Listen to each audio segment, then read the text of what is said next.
Sir అసలు మీకు హిందూ సేవా సమితి ఎందుకు స్థాపించాలనుకున్నారండి? సమాజానికి ఎంతో అంత ఉపయోగపడాలి, భావితరాలకి ఒక మంచి దిశ దశ చూపించాలి.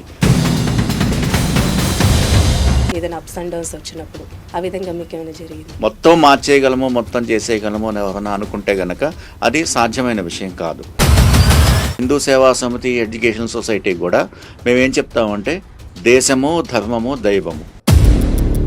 మీకంటూ సపోర్ట్ చేసిన వాళ్ళు ఎవరైనా ఉన్నారంటారా? కొన్ని వందల మంది ఉన్నారు. డబ్బుకి సేవకి సంబంధం లేదు. పరధర్మం యొక్క డామినేషన్ ఎక్కువైపోతుంది. మన ధర్మంలోనే ఉంటుంది, లోకా సమస్త సుఖినో భవంతు, సర్వే జనా సుఖినో భవంతు. శ్రీచక్రంలో ఉన్న గణితం ఏంటి, ఇవన్నీ కూడా తెలియజేసే ప్రయత్నం చేస్తున్నాము. హిందూ ధర్మానికి, హిందూ సనాతన ధర్మం పాటించే వాళ్ళకు కూడా ఒక ధైర్యం కావాలి ఈ రోజుల్లో.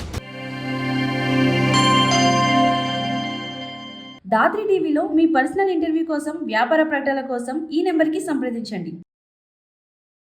నమస్తే, వెల్కమ్ టు దాత్రి. నేను మీ యామ్ని. ఈరోజు ఎపిసోడ్ ఏంటి అంటే హిందూ సేవా సమితి 2006లో స్థాపించి గత 18 సంవత్సరాల పైగా చాలామందికి సేవలు అందిస్తున్నారు. అసలు ఈ హిందూ సేవా సమితిలో ఎలాంటి సేవలు అందిస్తున్నారు, ఈ విషయాల గురించి మనం అడిగి తెలుసుకున్నాం. ఈరోజు మన గెస్ట్ రాధాకృష్ణ గారు. సో రాధాకృష్ణ గారితో మాట్లాడిద్దాం. నమస్తే సార్. నమస్తే అండి. బాగున్నారండి? సార్ అసలు మీకు హిందూ సేవా సమితి ఎందుకు స్థాపించాలనుకున్నారండి? 2006 సంవత్సరంలో మేము కొంతమంది స్నేహితులం కూర్చొని సేవా కార్యక్రమాలు మనం చేయాలి, సమాజానికి ఎంతో అంత ఉపయోగపడాలి అన్న ఉద్దేశంతో హిందూ సేవా సమితి ఎడ్యుకేషనల్ సొసైటీ అన్న పేరు మీద సంస్థని రిజిస్టర్ చేసి కార్యక్రమాలు చేయటం మొదలుపెట్టాం. సో ఎటువంటి కార్యక్రమాలు చేయాలి, ఎడ్యుకేషనల్ సొసైటీ అని పెట్టాం కాబట్టి ఎడ్యుకేషన్ పరంగా చాలామంది స్కూల్స్, కాలేజెస్ ఈ పరంగా అన్నట్టుగా భావన తీసుకున్నారు. కానీ మా ఉద్దేశంలో ఏంటంటే సమాజాన్ని ఎడ్యుకేట్ చేయాలి అంటే కేవలము రెగ్యులర్గా ఉండే విద్య కాకుండా సంస్కారాలు నేర్పించాలి, అలాగే మన సంస్కృతి గురించి నేర్పించాలి, మన ఇతిహాసాలు, రామాయణ, భారత, భాగవతాలు నేర్పించాలి, భగవద్గీత నేర్పించాలి. ఇదంతా కూడా ఎడ్యుకేషనే. సో ఇవన్నీ రంగాల్లో కూడా భావితరాలని, అలాగే సమాజాన్ని కొంతవరకు అయినా మనం ఎడ్యుకేట్ చేయాలి. అంటే ఆ ఎడ్యుకేట్ చేయగలిగిన వాళ్ళందరినీ కూడా కలుపుకుపోవాలి. సమాజానికి మార్గదర్శకం చేయగలిగిన వాళ్ళు చాలామంది ఉంటారు. వాళ్ళందరినీ కూడా ముందుకు తీసుకొచ్చి కలుపుకుపోతూ వాళ్ళ ద్వారా సమాజంలో చైతన్యం కలిగించి భావితరాలకి ఒక మంచి దిశ దశ చూపించాలి అన్న ఉద్దేశంతో ఈ సంస్థని, ఒక సేవా సంస్థని మేము 2006లో రిజిస్టర్ చేయడం జరిగింది. అంటే ఈ 18 ఏళ్ళు అన్నారు కదండి, ఈ 18 ఏళ్ళలో ఏదైనా మీరు అంటే ఏదో ఒక విషయంలో మనం చిన్నగా అయిపోతూ ఉంటాం, ఏదైనా అప్స్ అండ్ డౌన్స్ వచ్చినప్పుడు ఆ విధంగా మీకు ఏమైనా జరిగిందా? అంటే సేవలో అప్ అండ్ డౌన్స్ అంటే ఏమి ఉండవండి. సేవా కార్యక్రమాలు చాలా సేవా సమితిలు ఉన్నాయి కదా. చాలా ఉన్నాయి. అంటే సేవ విషయానికి వచ్చేటప్పటికి ఈ ప్రపంచానికి ఎంత చేసినా తక్కువే అన్నట్టు ఉంటుంది, ఎంతమంది చేసినా తక్కువే అన్నట్టు ఉంటుంది. ఎందుకంటే చాలామంది చాలా ఇబ్బందులు ఉంటూ ఉంటాయి. అందరినీ మనం చేరుకోలేము, ఎవరు కూడా చేరుకోలేరు. కాబట్టి ఎవరికి ఎంత వీలైతే అంత చేసుకుంటూ వెళ్తూ ఉంటే ఆ సమాజంలో మార్పు వస్తుంది, ప్రజల్లో మార్పు వస్తుంది. ఆ వంతుగా మనం ఏం చేయగలము, మనం ఎంత మటుకు చేయగలము అన్న ఉద్దేశంతో చేసుకుంటూ వెళ్ళిపోవటమే తప్ప మొత్తం మార్చేయగలము, మొత్తం చేసేయగలము అని ఎవరైనా అనుకుంటే గనక అది సాధ్యమైన విషయం కాదు. కాబట్టి మన వంతుగా ఒక బాధ్యత గల పౌరులుగా, బాధ్యత గల హిందువులుగా, ఈ దేశం మీద ఉన్న ప్రేమతో, ఈ ధర్మం మీద ఉన్న ప్రేమతో, ఈ ధర్మం మీద ఉన్న మన బాధ్యతతో మనం ఎంతవరకు ధర్మానికి, దేశానికి చేయగలము అన్నది మనం ఆలోచించుకోవాల్సింది. మా హిందూ సేవా సమితి ఎడ్యుకేషన్ సొసైటీ కూడా మేమేం చెప్తామంటే దేశము, ధర్మము, దైవము ఈ 3 విషయాల మీద మనం పనిచేయాలి. దేశానికి ఏది అవసరం ఉంటుందో అది చేయడానికి ముందుకుండాలి. అలాగే ధర్మానికి, మన ధర్మం అంటే సనాతన ధర్మానికి ఏదో అవసరమో దానికి సంబంధించి ఏం చేయాలి. ఇంకోటి దైవం, దైవానికి సంబంధించి అంటే మన దేవాలయాలు, మన ఆధ్యాత్మిక పుస్తకాలు, వీటికి సంబంధించి ఏం సేవ చేయగలము అన్న దాని మీద మేము ఎక్కువ దృష్టి పెట్టామన్నమాట. అంటే ఇప్పుడు మనం 18 ఏళ్ళుగా మీరు ఈ సేవా సమితిని నడుపుతున్నారు కాబట్టి ఒక్కళ్ళ వల్ల అంటే కొంచెం కష్టమైంది సార్. మీకంటూ సపోర్ట్ చేసిన వాళ్ళు ఎవరైనా ఉన్నారంటారా? కొన్ని వందల మంది ఉన్నారు. ప్రతి కార్యక్రమానికి కూడా కొత్త కొత్త వాళ్ళు మాతో కలుస్తూ ఉంటారు. ఇప్పుడు మొదట మేము చేసింది ఏంటంటే విజయవాడ కేంద్రంగా కొన్ని కార్యక్రమాలు చేశాము. ఇప్పుడు విజయవాడలో ఒక ప్రఖ్యా సత్యనారాయణ శర్మ గారు అని ఒక ఆయన ఉన్నారు. ఓకే. ఆయన ఏం చేశారంటే మ్యాథమెటిక్స్లో ల్యాబొరేటరీ తయారు చేశారు. అంటే మనం ఫిజిక్స్ ల్యాబ్ చూస్తుంటాం, కెమిస్ట్రీ ల్యాబ్ చూస్తుంటాం, అలాగే బాటనీ, జువాలజీ వాటి ల్యాబులు ఉంటాయి. చూస్తుంటాం. కానీ మ్యాథమెటిక్స్లో కొన్ని ప్రయోగాలు చేసి వాటితో కొంత ఎక్విప్మెంట్ తయారు చేసి Hmm. ప్రయోగాల ద్వారా విద్యని మ్యాథ్స్ ఎలా చెప్పాలి అన్న దాని మీద ఆయన ఆ, ఒక పద్ధతిని తీసుకొచ్చారు. దాన్ని ఒక ల్యాబ్గా తయారు చేయటంలో మేము ఆయనతో పాటు కలిసి ముందుకు వెళ్ళాము. అలాగే అక్కడ ఒక దేవాలయాన్ని రెనోవేట్ చేయడంతో అలాగే అక్కడ పిల్లలకి బల్లలు, స్కూల్ బల్లలు ఇలాంటివి చాలా ఈ 18 ఏళ్లలో చాలా పాఠశాలలకి బల్లలు లాంటివి, అలాగే వాళ్ళకి కావాల్సిన మౌలిక సదుపాయాలు చేస్తూ వెళ్ళాము. Hmm. ఈ మొట్టమొదట ఆ మ్యాథమెటిక్స్ ల్యాబొరేటరీ ఏదైతే ఉందో దాన్ని మేము చేయటంలో ఆయనకి సహకారం అందించాము. దీనివల్ల బీఈడి చదువుతున్న పిల్లలు కానీ, ఎంతోమంది పాఠశాల విద్యార్థులు కానీ ఆ ల్యాబొరేటరీకి వచ్చి వాళ్ళ యొక్క మ్యాథమెటిక్స్లో వాళ్ళకున్న అనుమానాలు తీర్చుకోవటము, వాళ్ళ యొక్క ప్రావీణ్యత పెంచుకోవటం లాంటివి చేసి విద్యారంగంలో మా కృషి ఆ విధంగా ముందుకు వెళ్ళింది. అప్పుడు అంటే మనం ఇంతమందికి సేవ చేయాలంటే మనకంటూ కొంచెం ఇన్కమ్ అనేది పెట్టాల్సి వస్తుంది. సో అలాంటప్పుడు మీకు ఎలాంటి ప్రాబ్లం అనిపించలేదండి? 18 ఏళ్ళుగా మనం నడిపిస్తున్నాం కాబట్టి. అంటే ఇన్కమ్ అంటే మేము ఎప్పుడు కూడా భారీగా డొనేషన్ల గురించి ఎప్పుడు వెళ్ళలేదండి. Hmm. మా దగ్గర ఉన్న డబ్బులతో ఆ ఒక కార్యక్రమాన్ని అనుకోవటం, ఆ కార్యక్రమానికి కావాల్సిన ఆర్థిక వనరులు మనం ఎంతవరకు ఉన్నాయన్నది చూసుకోవటము. సో మాలో మేము అనుకొని తెలిసిన వాళ్ళ ద్వారా లేదా మా సంస్థ సభ్యుల ద్వారా మేము ఒక అమౌంట్ అనుకొని ముందుకు పోతున్నాము. మనం అంటూ ముందుకు వెళ్తూ ఉంటే మనతో పాటు నడిచి వచ్చేవాళ్ళు బోల్డ్ మంది వస్తారు. అన్నీ పెట్టుకొని ఈరోజు డబ్బున్న వాళ్ళు, అపర కోటీశ్వరులు ఎంతమంది సేవా కార్యక్రమంలో ఉన్నారు చెప్పండి.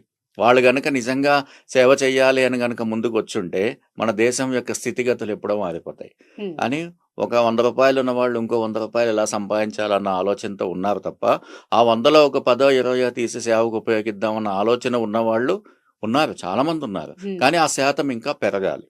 కాబట్టి డబ్బు అన్నది డబ్బుకి సేవకి సంబంధం లేదు. Hmm. సేవకు కావాల్సింది చెయ్యాలన్న మనసు ఉండాలి, 10 మందిని కలుపుకుపోయే ఆలోచన ఉండాలి. అలా మనం నడుస్తూ ఉంటే మనతో పాటు ఇదే ఆలోచన ఉన్న వాళ్ళు చాలా మంది మనతో నడిచొస్తారు. ప్రతి కార్యక్రమం కూడా సఫలీకృతం అవుతుంది. అయితే ప్రెసెంట్ ఎలాంటి కార్యక్రమాలు చేస్తున్నారండి ఈ హిందూ సేవా సమితి ద్వారా? అంటే మొట్టమొదట మేము ఇందాక మీకు చెప్పినట్టు ఆధ్యాత్మిక రంగంలో వెళ్ళినప్పుడు ఒక పుస్తకాలు ప్రచురణ చేయాలి అన్న విధంగా అనుకున్నాము. మా నాన్నగారు అంటే మేము బాగా చదువుకునే రోజుల్లో మణికంఠమాల అనే ఒక పుస్తకాన్ని అయ్యప్ప స్వాముల కోసం అని చెప్పి ఒక పుస్తకాన్ని ప్రచురించడం జరిగింది. Hmm. అది మన వనితా జ్యోతి సబ్ ఎడిటర్ జొన్నలగడ్డ సత్యనారాయణ గారు మా నాన్నగారు కలిసి Hmm. వాళ్ళిద్దరు కలిసి మణికంఠమాల అని ఒక పుస్తకాన్ని సంకలనం చేసి దాన్ని ముద్రణ వేయిస్తే Hmm. దాన్ని ఆ రోజుల్లో అంటే 90, 89, 88 ఆ రోజుల్లోనే అయ్యప్ప స్వాములకి ఉచితంగా అది పంపిణీ అదే చేసి పాయింట్కి వద్దాం అనుకున్నా సార్. అంటే మణికంఠ స్వామికి సంబంధించి కానీ గణపతి వ్రతకల్పానికి సంబంధించి అవునండి. చాలా మందికి ఇలా ఇవ్వడం జరిగిందని విన్నాను. ఆ మణికంఠమాల పుస్తకాన్ని అప్పుడు ఉచితంగా పంచాము. Hmm. ఆ తర్వాత మళ్ళీ మేము కొంతకాలం అయిపోయాక ఒక 10-15 ఏళ్ళు అయ్యాక దాన్ని రెండో ముద్రణ చేసాం. చేసి అది కూడా అయ్యప్ప స్వాములందరికీ పంచడం జరిగింది. ఆ పూజా విధానము ఎలా ఉంటుంది, అలాగే ఏ పద్ధతులు పాటించాలి, నియమాలు ఎలా పాటించాలి అన్నది. ఇప్పుడైతే సోషల్ మీడియా బాగా వచ్చింది, వాట్సాప్లు బాగా వచ్చాయి కాబట్టి అన్నీ తెలుస్తున్నాయి. Hmm. కానీ ఒక 30 ఏళ్ల క్రితం, 35 ఏళ్ల లేనివన్నీ. క్రితం Hmm. పుస్తకమే ఆధారం. అవును. కాబట్టి ఆ పుస్తకం ద్వారా మనం తెలియచేయాలి అన్న ప్రయత్నం చేశాము. Hmm. అలాగే ఇప్పుడు మీరు అడిగిన వినాయక రథకల్పం కానీ ఇవన్నీ ఏంటంటే అది రీసెంట్గా చేశాము. ఒక 10 ఏళ్ల క్రితం కొన్ని పుస్తకాలు వినాయక రథకల్ప పుస్తకాలు చేశాము. వాసిలి వసంత కుమార్ గారని హిందూ సేవా సమితిలో సభ్యులుగా ఉండేవారు. ఆయన యొక్క పర్యవేక్షణలో కొన్ని వినాయక రథకల్ప పుస్తకాలు వేసి Hmm. అప్పుడు కూడా కొన్ని వేల పుస్తకాలు ఉచితంగా పంచాము. కానీ కిందటి సంవత్సరం ఏం చేశామంటే ఈ పుస్తకాలు మామూలుగా ఆంధ్రజ్యోతి పేపర్లలో వస్తూ ఉంటాయి అవును. పండక్కి ముందు. అవి ఆ సంవత్సరం చదివిన తర్వాత మళ్ళీ పాడైపోయి పక్కన పెట్టేస్తుంటారు. అలా కాకుండా ఒక 15 ఏళ్ళు 10 ఏళ్ళు శాశ్వతంగా ఉండాలి అన్న దాని మీద తప్పులు తక్కువగా ఉండాలి, తప్పులు లేకుండా చదవాలి, ప్లస్ సామాన్యులు చదువుకునే భాష వాడాలి, Hmm. అర్థం అవ్వాలి అన్న దాని మీద కూర్చొని దాన్ని చేసి ఒక 1,00,000 పుస్తకాలు ముద్రణ చేసి అది ఉచితంగా ఉభయ రాష్ట్రాల్లో కూడా పంపించడం జరిగింది. దాన్ని ఇప్పుడున్న టెక్నాలజీ ప్రకారం పీడిఎఫ్ తయారు చేసి విదేశాల్లో ఉన్న వాళ్ళు కూడా వాళ్ళకు కూడా చదువుకునే విధంగా, ఇప్పుడు మొన్న ఓకే. వినాయక చవితి, ఆ ముందు వినాయక చవితి, చాలా మంది విదేశాల్లో ఉన్న వాళ్ళు మన పీడిఎఫ్ కాపీని చూసి వాళ్ళు పూజ చేసుకోవడం లాంటివి ఉమ్. అవన్నీ కూడా చేసామన్నమాట. అయితే ఇంకో విషయం కూడా ఏంటంటే సార్, ఇప్పుడు మన హిందూ సేవా సమితి ద్వారా చాలా మందికి సంగీతం కానీ వీణకి సంబంధించిన క్లాసెస్ నేర్పిస్తున్నారని, అసలు ఈ విధంగా ఎలా చేయాలనుకున్నారు? అదే మొదట్లో మాకున్న ఉద్దేశాల్లో ఏవైతే ఉన్నాయో, మన సనాతన ధర్మము, మన సంస్కృతి, సంప్రదాయాలు వీటిని పెంచాలి అనే ఉద్దేశంలో మన దేశంలో సంగీతం కూడా, అది కూచిపూడి, భరతనాట్యము, అవన్నీ. శాస్త్రీయ సంగీతము ఇవన్నీ కూడా భాగము, మన ఉమ్. దేశ యొక్క సంస్కృతిలో భాగము. సో వాటిని భావితరాలకు అందించాలి. అవి నేర్చుకున్న వాళ్ళకి ఏదో ఒక ఉపాధి కూడా రావాలి అన్న ఉద్దేశంతో 2008లో, అంటే ఉమ్. 2006లో హిందూ సేవా సమితి ఎడ్యుకేషనల్ సొసైటీ పెడితే, 2008లో శ్రీ తుంబురు సంగీతాలయము అన్న పేరు మీద ఒక సంగీతం పాఠశాల ప్రారంభించడం జరిగింది. దాని ద్వారా ఒక 15 మంది దాకా ఉపాధ్యాయులు పనిచేస్తుండేవాళ్ళు దాంట్లో. అంటే రకరకాల విద్యలు, మామూలు గాత్రం చెప్పేవాళ్ళు, ఉమ్. కూచిపూడి నృత్యం చెప్పేవాళ్ళు, వీణ చెప్పేవాళ్ళు, వైలిన్ చెప్పేవాళ్ళు, కీబోర్డు, అలాగే డ్రాయింగు, ఇలా అన్ని రకాల ఒక భారతీయ తబలా సంస్కృతి అన్ని సంబంధించిన క్లాసులు నడుస్తుండేవి. చాలామంది ఈ 16 ఏళ్లలో వందల మంది, వేల మంది నేర్చుకున్నారు. ఉమ్. నేర్చుకున్న వాళ్ళు చాలామంది సంగీతాన్ని ఉపాధిగా చేసుకొని వాళ్ళ జీవితంలో సెటిల్ అవడం కూడా జరుగుతుంది. ఓకే. కాబట్టి ప్రభుత్వం నుంచి వచ్చే ఎగ్జామ్స్ అన్ని పాస్ అవుతున్నారు, వాళ్ళు సర్టిఫై అవుతున్నారు. అలాగే ఆల్ ఇండియా రేడియోలో వాటిల్లో ఏ గ్రేడ్, బి గ్రేడ్ వాటిల్లో వాటిల్లో సెలెక్ట్ అవుతున్నారు. ఇలా మేము 2008లో స్థాపించిన తుంబుర సంగీతాలయము ఈరోజు ఎంతో మంది కళాకారులను ఉపాధి. తయారు చేసింది.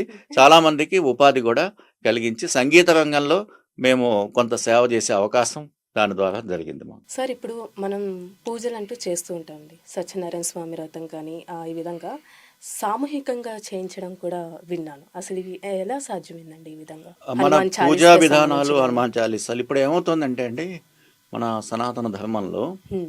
కొంచెం చదువుకున్న వాళ్ళు, ఒక ఆర్థికంగా బాగున్న వాళ్ళు పూజలు చేయటం, దేవాలయాల్లో వాళ్ళ యొక్క పార్టిసిపేషను అన్నీ కూడా వాళ్ళకి జరుగుతూ ఉంటాయి, ఇండివిజువల్గా ఇండివిజువల్గా చేసుకుంటారు. జరుగుతుంటాయి. కానీ ఆ, కష్టం చేసేవాళ్ళు, పనులు చేసుకునేవాళ్ళు, వాళ్ళకి అంత పద్ధతిగా చేసుకోవడానికి అవకాశం ఉండట్లేదు. అవును. సో వాళ్ళకి ఆర్థికంగా కొంత అవకాశం లేకపోవచ్చు, వాళ్ళ సమయం కూడా వాళ్ళకి సరిపోకపోవచ్చు, ఉమ్. లేదంటే వాళ్ళకి ఆ దృక్పథము, వాళ్ళకి ఆలోచన ఆ దిక్కులో నడిపించే వాళ్ళు లేకపోవడం, ఇలాంటి దానివల్ల వాళ్ళు మన ధర్మానికి దూరం అయిపోతున్నారు.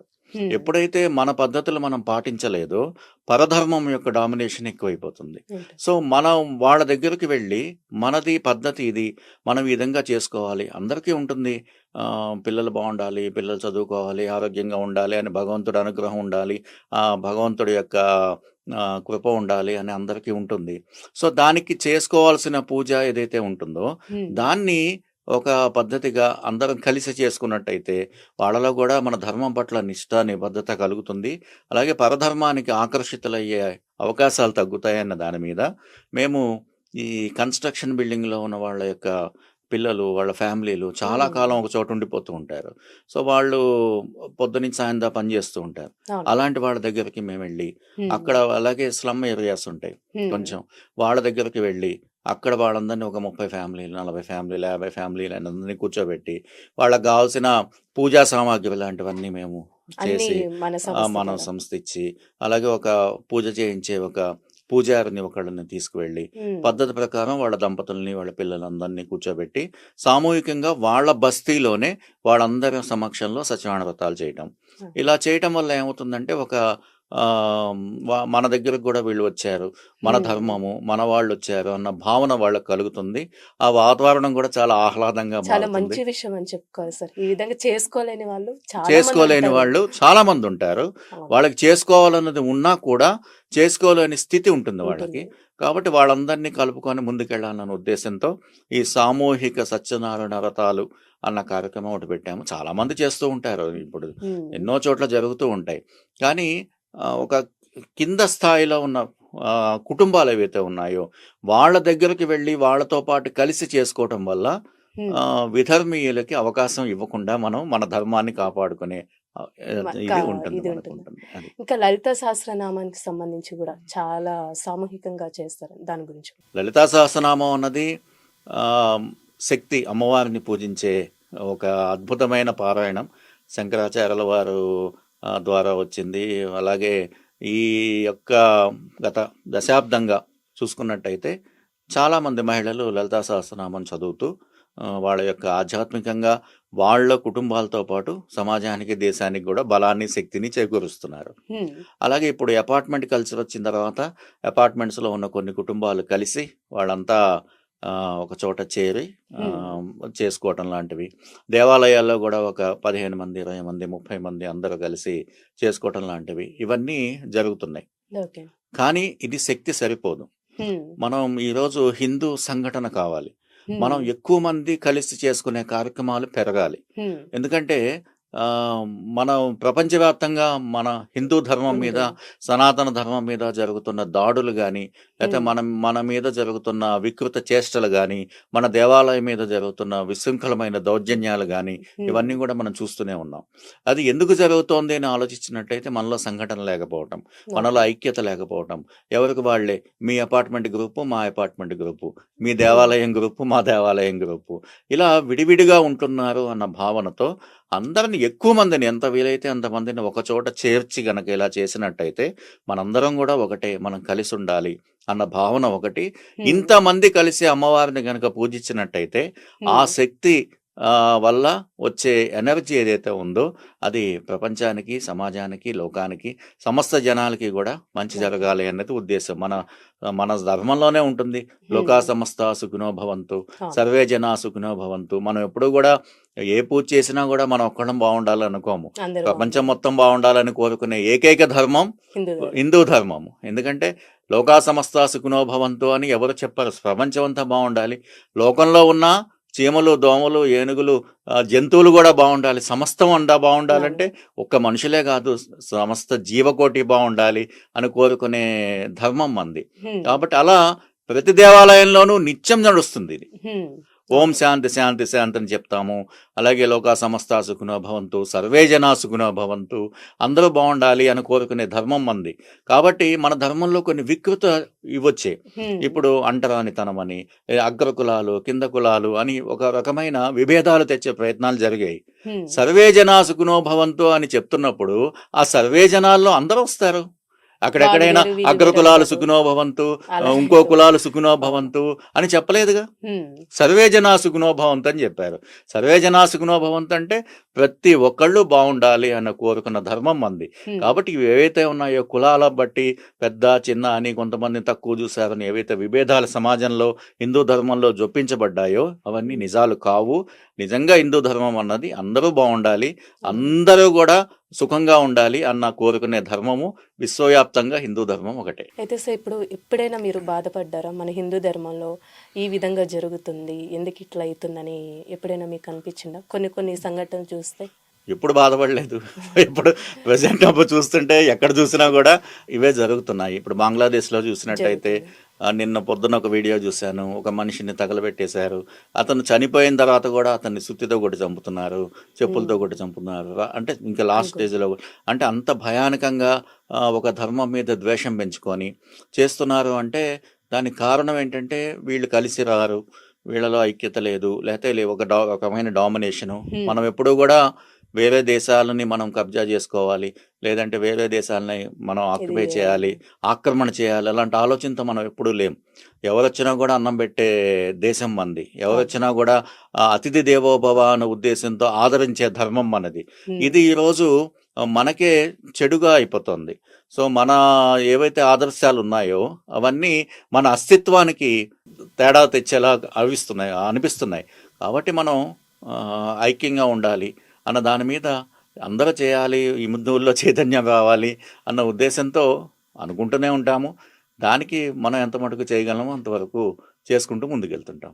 సార్, ఇప్పుడు ఇంకొక విషయం కూడా విన్నాను. ఇప్పుడు మనకి స్వతంత్రం వచ్చి 75 సంవత్సరాలు అయితే ఆ రోజు కార్యక్రమానికి సంబంధించి పాటలు పాడేవాళ్ళు కానీ 75 మంది అందరూ 75 నెంబర్తో ఉంటారంట. అసలు ఏంటండి ఆ విషయం? అంటే 75 సంవత్సరాలు మన నిండిన సందర్భంలో ఆజాదీ కా అమృత మహోత్సవ్ అని చెప్పి మనం దేశమంతా చేసుకున్నాం. ఓకే. ఎన్నో రకాల కార్యక్రమాలు జరిగాయి దేశం మొత్తంలో, చాలా రకాల కార్యక్రమాలు జరిగాయి. మేము ఏ రకంగా చేయాలి, ఇప్పుడు ఒక జ్ఞాపకంగా ఉండాలి, ఒక దీనివల్ల 75 సంవత్సరాలు నిండిన సందర్భంలో మేము చేసుకునే సెలబ్రేషన్స్ ఎలా ఉండాలి అన్న ఉద్దేశంలో ఆలోచించినప్పుడు మా సంగీతం స్కూల్ నుంచి మా ఉపాధ్యాయులతో వాళ్ళతో మాట్లాడినప్పుడు ఇలా 75 మందితో అందరూ వచ్చేలాగా మనం ఒక చేద్దాము అని ఒక ఆలోచన చేశాము. చేసినప్పుడు 75 మందితో వీణ చేయాలి, అలాగే 75 మందితో కూచిపూడి నృత్యము, 75 మందితో గాత్రము చేస్తే అన్నీ బాగుంటుంది అని ఆలోచన చేశాము. దీనికి దుర్గామైత్రి అలాగే లక్ష్మీ పద్మావతి గారు వాళ్ళిద్దరు వీణ విషయంలో వాళ్ళు తీసుకొని చేశారు.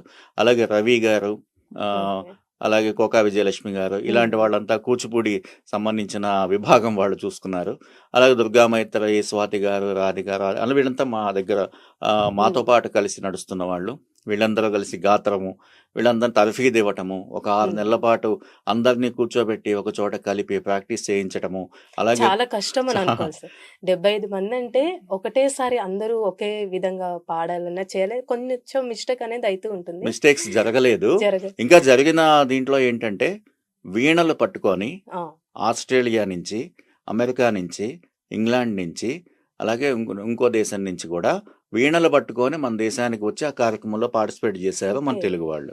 వేరే అలాగే ఇతర దేశాల నుంచి కూడా ఇతర వచ్చారు దేశాల నుంచి, కార్యక్రమం మన సంబంధించి. దేశం నుంచి, బెంగళూరు నుంచి, చెన్నై నుంచి, అలాగే వివిధ రాష్ట్రాల నుంచి, రాజస్థాన్ నుంచి కూడా వాళ్ళు వీణలతో వచ్చి ఇక్కడ ఒక కొంతకాలం ఉండి ముందుగా అందరితో కలిసి ప్రాక్టీస్ చేసి ఆ రోజు కార్యక్రమంలో పార్టిసిపేట్ చేయడం జరిగింది వాళ్ళు. Super sir. సో ఇది ఒక మాకు మంచి తీపి జ్ఞాపకాలు.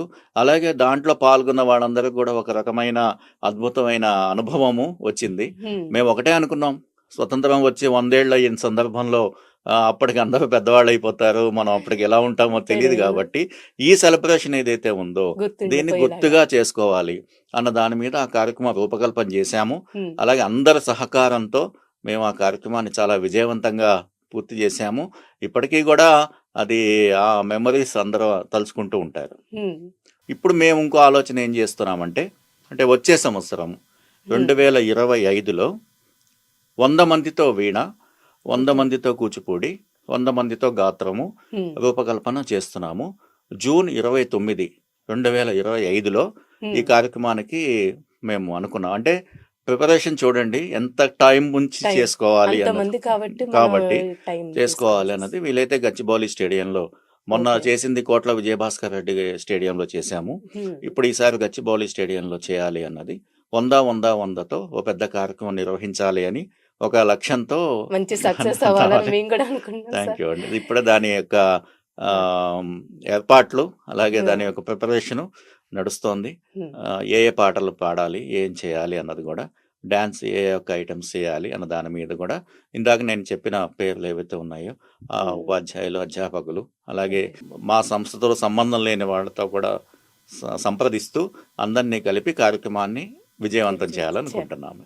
సార్, ఇప్పుడు మన డిసెంబర్ 22వ తారీఖున ఒక కార్యక్రమం చేస్తున్నారని మేము విన్నాము. అసలు ఏంటిదంటే కార్యక్రమం సంబంధించి?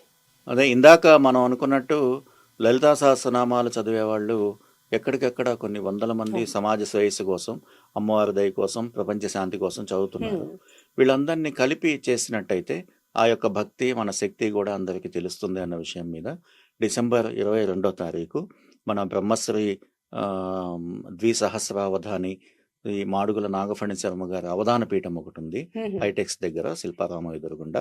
ఆ ప్రాంగణంలో మేము చెయ్యాలి అందరూ అన్నది ఒక సంకల్పం చేసుకున్నాం. అమ్మవారి దయ వల్ల అది చాలా విజయవంతంగా అందరూ వచ్చి మాతో కలుస్తున్నారు. కలిసి ఎన్నో ఒక ఉద్యమంలాగా, అంటే నేను హైదరాబాదులో మాదాపూర్లో కార్యక్రమం ఏర్పాటు చేస్తే విజయనగరం నుంచి, శ్రీకాకుళం నుంచి, అలాగే శ్రీకాళహస్తి నుంచి, అనంతపూర్ నుంచి, కర్నూలు నుంచి, విజయవాడ, గుంటూరు, తెనాలి, వివిధ ప్రాంతాల నుంచి కూడా మేము 10 మంది వస్తాం, 15 మంది వస్తాం అన్నట్టుగా వాళ్ళ యొక్క గ్రూప్ అందరూ కలిసి వస్తాము అని చాలా ఉత్సాహంగా మాకు ఫోన్ చేస్తూ వాళ్ళ యొక్క సంసిద్ధతని తెలియజేస్తున్నారు. సో ఈ కార్యక్రమానికి సంబంధించి మేము లలితా సహస్రనామం యొక్క ముఖ్య ఉద్దేశం ఏంటి, లలితా సహస్రనామంలో ఉన్న శాస్త్రీయత ఏంటి, దాంట్లో ఉన్న గణితం ఏంటి, హ్మ్. శ్రీచక్రం యొక్క విశిష్టత ఏంటి, శ్రీచక్రంలో ఉన్న గణితం ఏంటి, ఇవన్నీ కూడా తెలియజేసే ప్రయత్నం చేస్తున్నాము. హ్మ్. అప్పుడు కూడా ఒక సామూహిక వీణా కార్యక్రమం ఉంటుంది, వేద పఠనము, అలాగే గోపూజ ఇవన్నీ పెట్టి మన తెలంగాణ సంస్కృతికి సంబంధించి బతుకమ్మ, కోలాటం ఈ కార్యక్రమాలన్నీ పెట్టి 3 సార్లు లలితా సహస్రనామము, ఒకసారి సౌందర్య లహరి ఓకే. పారాయణ అందరూ కలిసి చేసిన తర్వాత హ్మ్. అమ్మవారి ప్రసాదం తీసుకొని అందరూ ఆ, భక్తితో శ్రద్ధగా వెళ్ళాలి అన్నది మా ఆలోచన. ఈ హ్మ్. కార్యక్రమానికి చాలామంది మాతో సహకరిస్తున్నారు. ఓకే. అందరం కలిసి ఈ కార్యక్రమాన్ని విజయవంతం చేస్తాము అని విజయవంతం అవ్వాలని మేము కోరుకుంటున్నాం. అనుకుంటున్నాం. సార్ ఇప్పుడు ఇంకోటి ఏంటంటే చదువుకోవాలని చాలా మందికి ఉంటుందండి. ఇప్పుడున్న ఆర్థిక పరిస్థితుల వల్ల చదువుకోలేని వాళ్ళు కొంతమంది ఉంటారు. అయితే మన హిందూ సేవా సమితి ద్వారా పిల్లలకు అసలు ఏ విధమైన చదువు అంటూ మీరు ఇస్తున్నారంటారు? అంటే మొదటి నుంచి విద్యార్థులకి సేవా కార్యక్రమంలో భాగంగా చేయాలి అన్నది ఒక ఆలోచన ఉంది. కొంతమందికి ఇనీషియల్గా చేశాము, హ్మ్. కానీ అది మాకు ఎందుకో తృప్తినివ్వాల. ఇప్పుడు ఎవరో హ్మ్. వచ్చి అండ్ ఒక టర్మ్ ఫీజు కట్టండి, ఈ ఓకే. టర్మ్ బిల్ కట్టండి, ఆ టర్మ్ ఫీజు కట్టిన తర్వాత వాళ్ళు మళ్ళీ కనపడకపోవటం, లేదంటే అలా దానివల్ల ఉపయోగం లేదనిపించింది. హ్మ్. అందుకని మేము ఏం చేస్తున్నామంటే నర్సరీ నుంచే సింగిల్ పేరెంట్ పిల్లల్ని మేము తీసుకుంటున్నాం. ఓకే. అంటే వాళ్ళు స్కూల్లో జాయిన్ అవటం దగ్గర నుంచే మా హ్యాండ్ ఓవర్లో ఉంటారు. హ్మ్. వాళ్ళు 10th క్లాస్ అయ్యేంత వరకు మొత్తం 10 ఏళ్ళు మేము చదివిస్తాం. 10 ఏళ్ళు. ఉమ్. ఆ. అలా 10 మందిని తయారు చేసినా వాళ్ళ పూర్తి బాధ్యత మాకుంటుంది.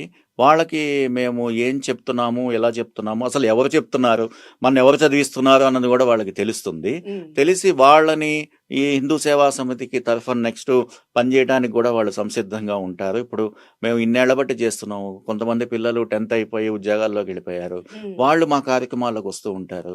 సో మేము ఏదో ఒకళ్ళకి ఎవరికైనా అన్నం పెడితే కడుపు నిండా పెట్టాలి అంతే అన్నట్టుగా ఆ. పూర్తిగా చదివించాలి. నర్సరీలో స్కూల్ జాయినింగ్ దగ్గర నుంచి వాడు స్కూల్ నుంచి బయటికి వెళ్ళేంత వరకు ఆ స్కూల్ వాళ్ళకి మేము చెప్తాము, హ్మ్. మొత్తం ఫీజులన్నీ మా వైపు నుంచి వస్తాయి, వాళ్ళని శ్రద్ధగా మీరు చదువు చెప్పండి అని. వాళ్ళ ప్రోగ్రెస్ కార్డులన్నీ అప్పుడప్పుడు మాకు తెచ్చి హ్మ్. చూపిస్తూ ఉంటారు. అలాగే వాళ్ళకి మిగతా ఆధ్యాత్మిక రంగంలో కూడా ఎలా డెవలప్ అవుతున్నారు అన్నది మేము చూసుకుంటూ ఉంటాము. సో పూర్తిగా బాధ్యత తీసుకొని కొంతమందినైనా తక్కువ మందినైనా కూడా ఇలా పూర్తి బాధ్యతతో చేయాలి అన్నది హిందూ ఆలోచన. సేవా సమితి ఆలోచన అండి. హ్మ్. ఎప్పుడో ఒక ఫీజు కట్టేయటం, వాళ్ళకి ఇబ్బంది వచ్చింది కదా అని కట్టేయటం, మళ్ళీ ఆ తర్వాత అసలు ఎవరిచ్చారో ఎవరు చేశారో కూడా కాకుండా తెలియదు.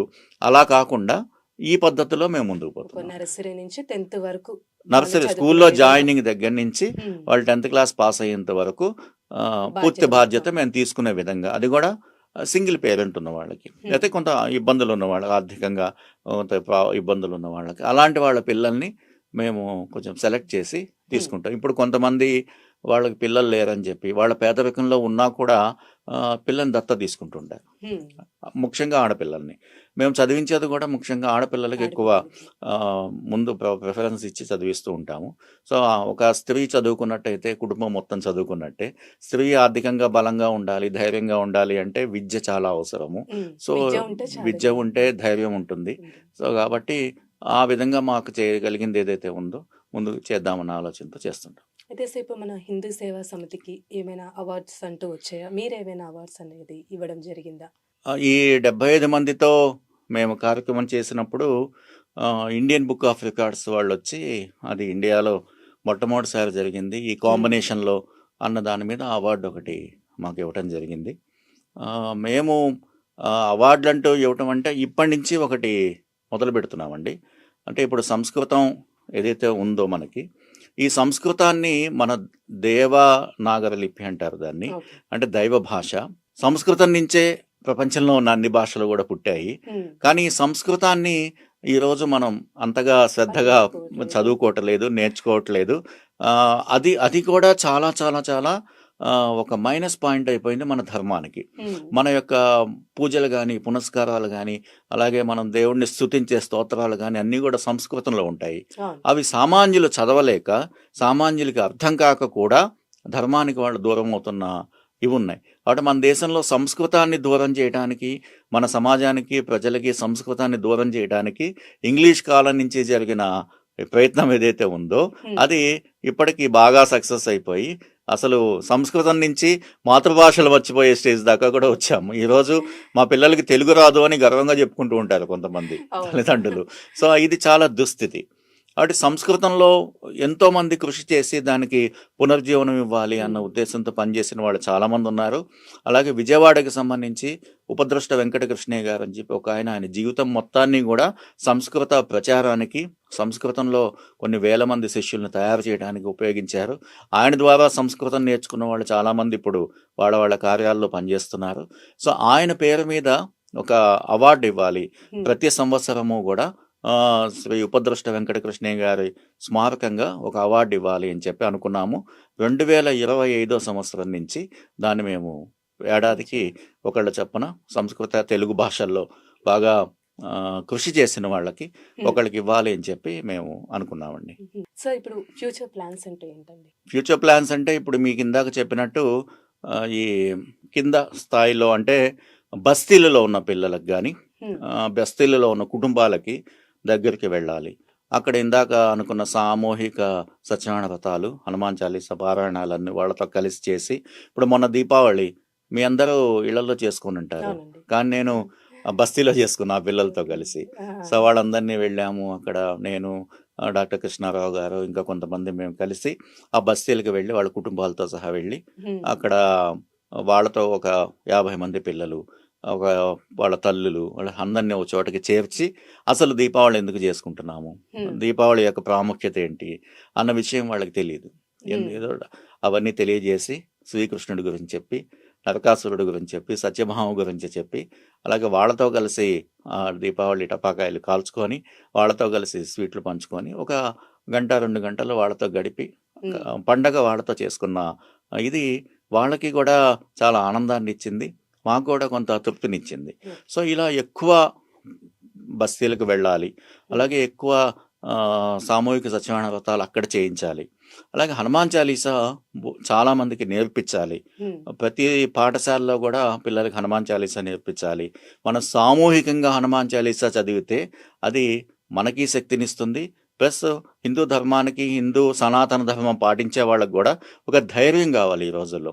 ఆ ధైర్యాన్ని ఇస్తుంది అన్న ఉద్దేశంతో సామూహిక హనుమాన్ చాలీసాలు కూడా చేయించాలి, పిల్లలకి నేర్పించాలి, భావితరాలకి నేర్పించాలి అన్న ఆలోచన మేము గట్టిగా చేస్తున్నాము.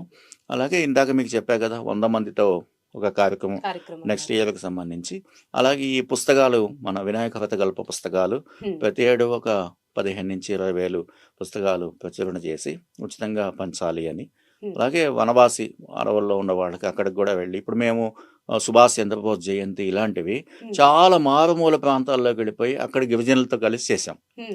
వాళ్ళతో మేము ఇక్కడి నుంచి ఫుడ్ అన్ని వండుకొని, నారాయణపేట అని ఒకటి ఉంటుంది, నారాయణపురం, అక్కడికి వెళ్ళి లోపలికి వెళ్ళి అక్కడ వాళ్ళందరినీ కూర్చోబెట్టి సుభాష్ చంద్రబోస్ జయంతులు చేసుకొని వాళ్ళందరితో కలిసి భోజనం చేసి వాళ్ళకి బట్టలు పెట్టి ఇలా కార్యక్రమాలు, అంటే వాళ్ళని పలకరించడానికి ఎవరు రావట్లేదు అన్న భావన లేకుండా మనం వెళ్ళి వాళ్ళతో కలిసి చేసుకోవడం అన్నది కూడా వాళ్ళకి మనకి కూడా తృప్తినిస్తుంది.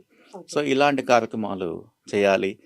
అలాగే సంగీత రంగంలో కూడా కొత్త కొత్త ప్రదేశాల్లో సంగీతం దాన్ని ప్రాచుర్యంలోకి తీసుకురావాలి. ఇలా కొన్ని కార్యక్రమాలు అనుకుంటున్నాం. అయితే సార్, లాస్ట్ అండ్ ఫైనల్గా మా యూత్కి సంబంధించి మీరు ఎలాంటి సలహా ఇవ్వబోతున్నారు? యూత్ అన్నది దేశానికే కాదు, అందరికీ ధర్మానికి కూడా చాలా ముఖ్యం ఈరోజు. యూత్ అన్నది అంటే ఏమైపోయిందంటే, ఇప్పుడు మీరు చూడండి, చక్కగా బొట్టు పెట్టుకొని చక్కగా కూర్చున్నారు. ఇలాంటి పద్ధతులు ఏవైతే ఉన్నాయో అవి దారి తప్పి వెళ్ళిపోతుంది యువత.